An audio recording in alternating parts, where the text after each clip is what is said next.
the looker in the My name is Mike Agia. I work for the City of Fall River. I'm the Substance Abuse Prevention Grants Coordinator currently. I've worked in the City of Fall River probably for the past 25 years. I know quite a few of the people that are here today. I've mainly worked in substance abuse prevention since I've been here. A lot of people confuse prevention with treatment. Treatment is a whole different job. My job is strictly prevention. I'm a certified prevention specialist. There's a handful of us in Massachusetts. We were fortunate to have two in the City of Fall River. One just left to pursue some other options, I guess. So I'm in now. So anyway, Captain Cabral unfortunately couldn't be here this morning. Captain Cabral is basically the numbers guy for the city, for the police department. If we want to look at, I don't know if you can see these things. The blue is cocaine. This is the national drug map. The blue is the cocaine. Methamphetamines are red. That orangish color is heroin, and then green is marijuana, and controlled prescription drugs like Oxycontin, Percocets, things like that are that purple, I guess, or whatever color that is. So if you look around the map, it's pretty interesting because most of the more rural, but even California, methamphetamines, the red is, can everyone see this? Can you hear me too? Yeah. The red is the methamphetamines, and that's the biggest problem that they have.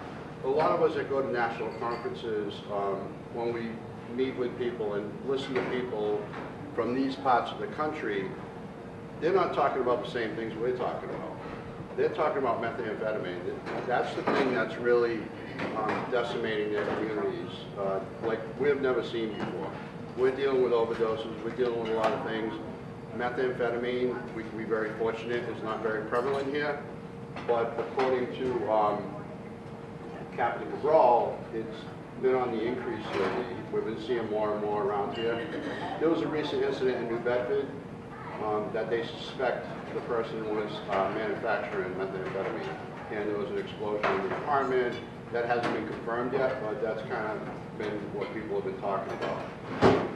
I'll only talk about methamphetamine on this slide because I think it's something we need to keep an eye on. We've been preparing for it for years and years, and it just never showed up here. But I think it may start creeping its way in here now. So I think it's something for all of us, especially working in schools, to be vigilant for. If you look at Florida, the biggest drug in Florida being used is cocaine. That's never changed from way back in the late 70s and 80s. That's a big gateway for importing. And then you head up to where we are, and we're talking about, heroin and prescription drugs.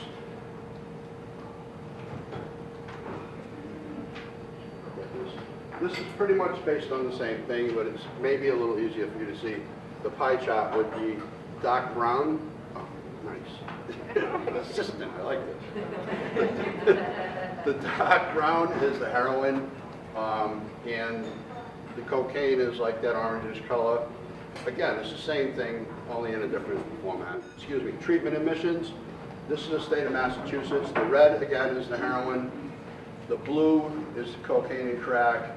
The black here is another one we want to pay attention to. That's prescription drugs and other opiates, I guess. The green is marijuana. So this is the state of Massachusetts treatment admissions from 1992 to 2011. And as you can see, heroin is very prevalent for us. If we were to look at that now, that's 2011, we're talking 5 years ago, that would be up even higher. All right. And I'm going to compare this just to different states in New England. Marijuana is a big issue in Vermont, not as much with the heroin and the prescription drugs. Same thing almost in New Hampshire. They seem to mix it up a little more with different things.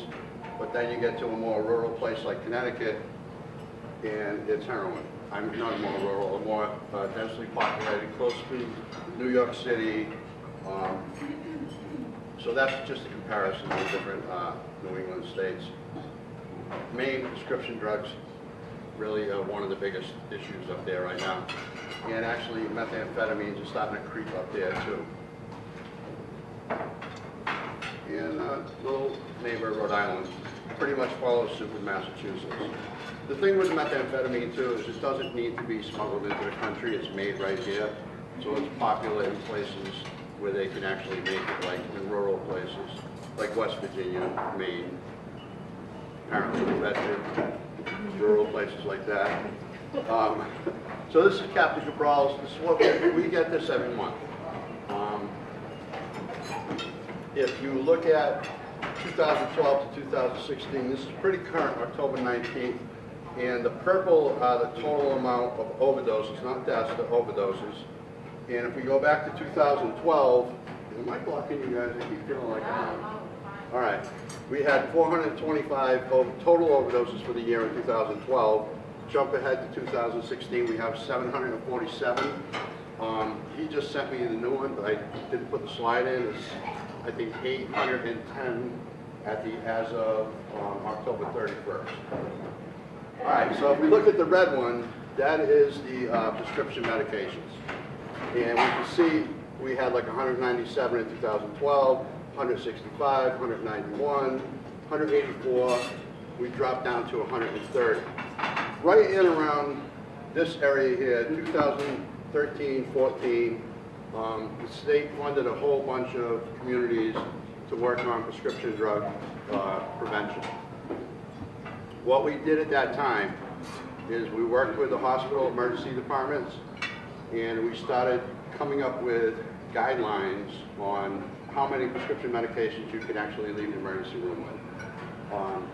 All the public hospitals in the city of New York have 3 days maximum that you can get pain medication for. We had unlimited amounts here with both hospitals. So that was one of the focuses that we had. What we wanted to do is pass not a regulation, but actually a policy at the emergency departments where they can only limit 3 days. That wasn't allowed. No hospital people here, right? They know this. Why wasn't it allowed? Because the physicians didn't want that. The physicians did not want to be restricted to how many pain medications the number of pain medications they can issue to any of their patients. So what we came up with was guidelines for them to follow, which we made it 3 days. So if I went in on a Friday, they would give me enough to get to Monday when I see a physician.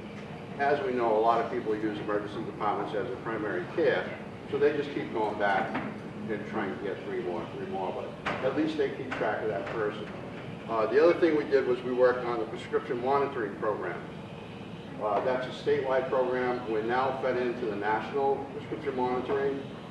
Getting physicians to use that is the issue at this point. They're not mandated, but they're required to register for it. So if I went and got a prescription from my doctor today for OxyContin, technically, they should enter that in at that point. So if I went to another physician, they would know that I already had that prescription. That's the idea of it. It's not working on real time right now, which they're trying to get to. So I can kind of doctor shop for a couple days. They keep cutting the time down. It used to be like 10, and I think we're down to a couple days now. So it's getting better. But once we started instituting all these things, and the prescription drugs started tightening up, they reformulated the OxyContin where you can't break it down and inject it or inhale it. And all those things, all those factors came together. We did education with prescribers throughout all the systems. South Coast hospitals, Stewart Healthcare, we did primary care, and we did physician trainings on pain medications, and we worked with the pain clinics and different things. So, and it's not just us, we did it, it's all over the state, everyone did this. So as that happened, we see the prescription drugs tightening up, and the regulations on them tightened up, and everything came at the same time, and then people started jumping over to heroin. And that's where the heroin started increasing, the heroin overdoses. And one of the problems with the heroin overdoses is we don't know what's in there.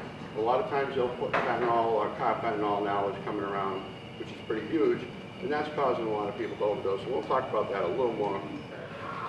When we're talking about prescription drugs, back a few years ago, Florida had a lot of pill mills, and basically you go down there, you see some fake doctor, it's actually a doctor, but they would write you a prescription, you get your pills, get on a plane and fly back with a ton of Percocets and Oxycontins and whatever.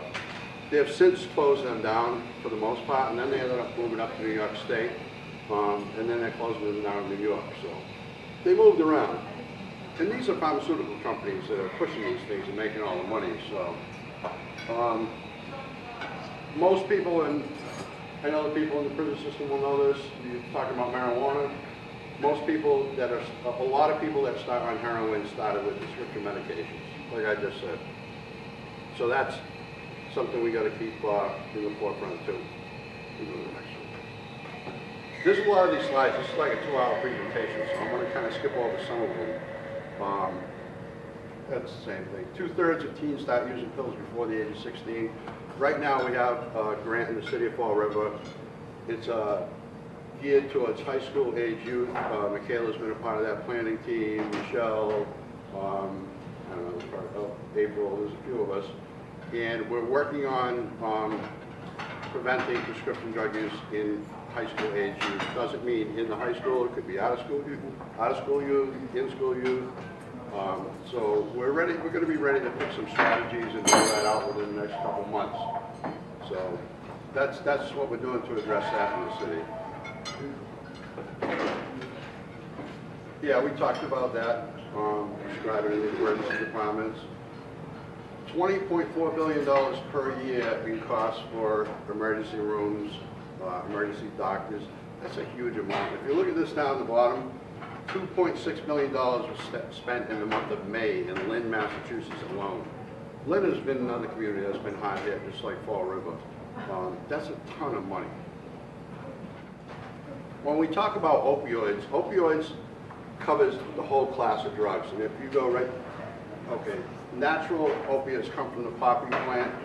Semi-synthetic are a combination of manufactured chemical and natural. And then we have opioids, which are completely manufactured. And we'll break that down a little more on the next slide. So examples of very natural, that's the poppy plant. Morphine and codeine derived directly from the poppy. Then we have heroin, which has a mixture usually of fentanyl, oxycodone, semi-synthetics, and the fully synthetics that are manufactured. And these things don't even have to be like imported or smuggled in this country either to be made. Fentanyl, methadone, and buprenorphine. Just pictures. So most what we see around here for the most part in people overdosing, it's usually heroin, the fentanyl that the heroin is laced with. Methadone, we don't have a lot of overdoses with it, but we certainly see a lot of Percocets and Oxycontins. Those are the ones that we see mostly around here.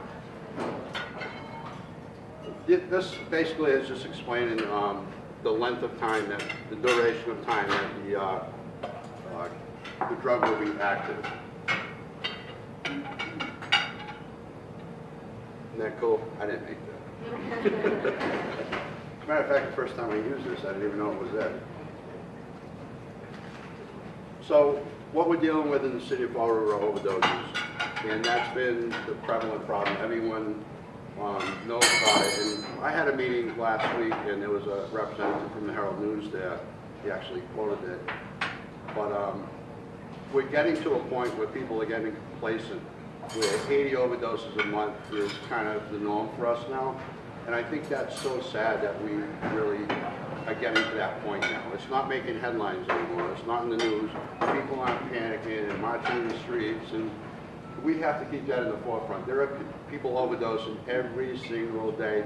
We had a 17-year-old girl last month that overdosed, and I'm not sure if she was in school. It wasn't a school, but I'm not sure if she was in school or not. But the address for the overdose was listed as a school, and that concerns us.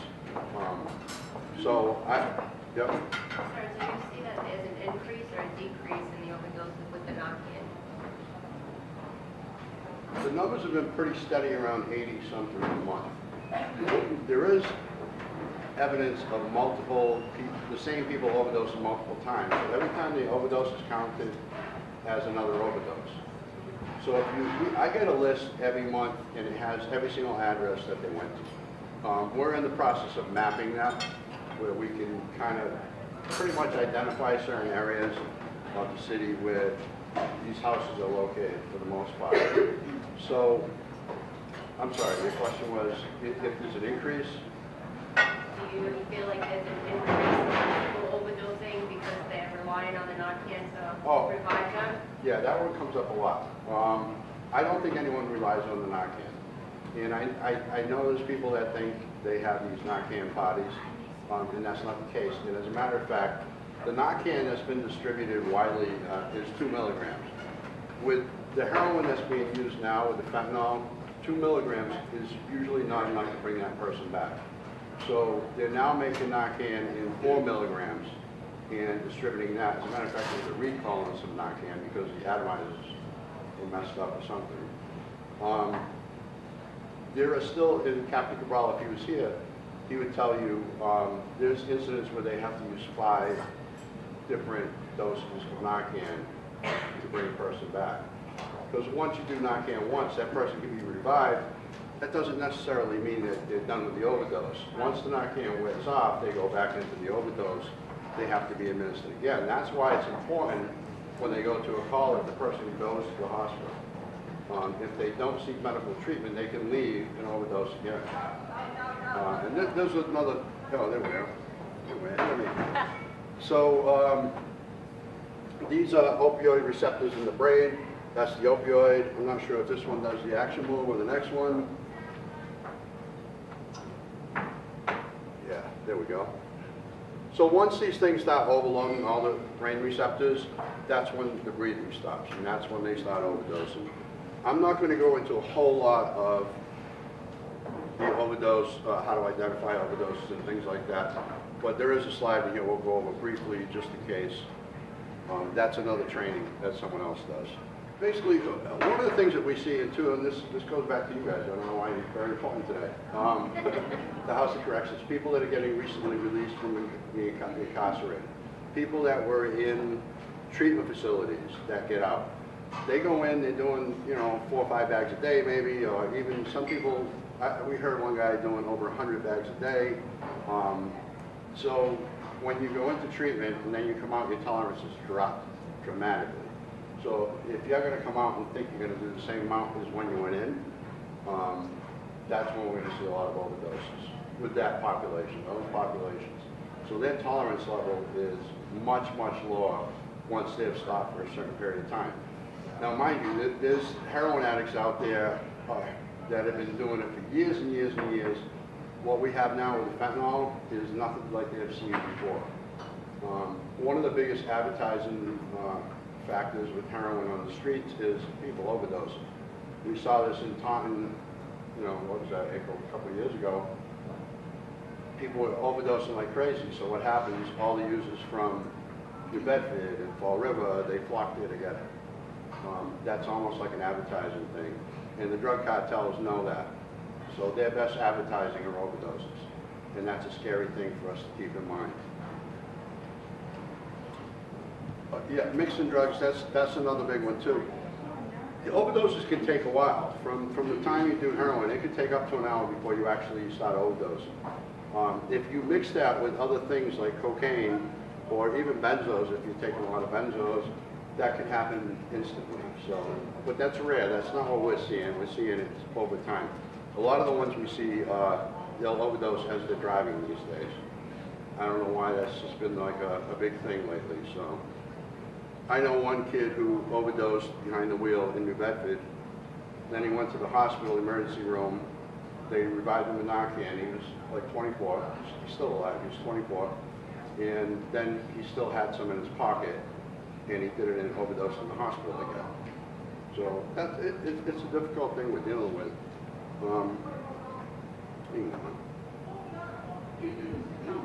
This is the incarceration thing again. Skip that one.